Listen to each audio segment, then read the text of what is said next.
after an hour and a half of driving and riding in the dark and the cold. And when I got here, I was frozen. And there was a concert going on in the chapel. And I walked in, sat down in the back, and Kitty looked at me and said, "You look cold." And she took my hands in hers and just started rubbing them to warm them up. And to me, that's kind of a symbolic of what this place is like.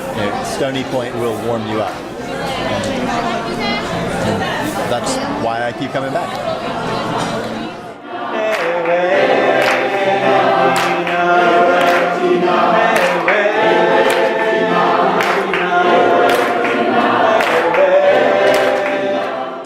So the reason we've asked you all here this weekend is because we know that we need more legs.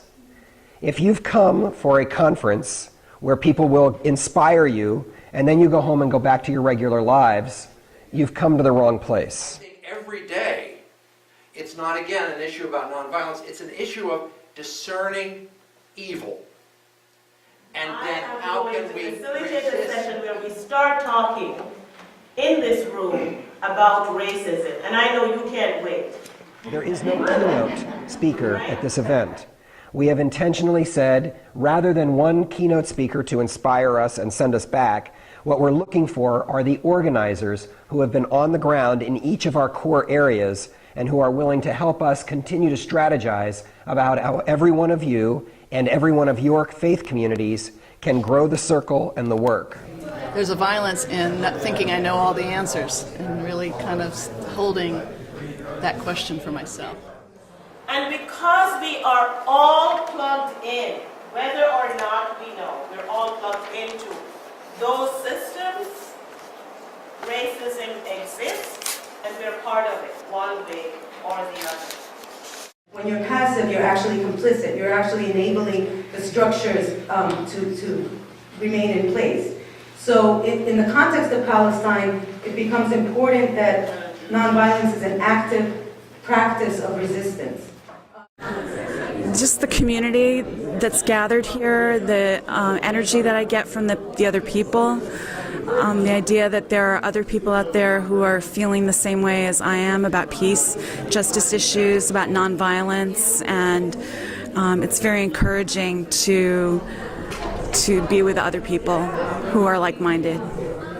That we're blessed to have committed people that are honest and intelligent and want to do God's work. We hear a lot of stories, and they're heartbreaking and they're hard, and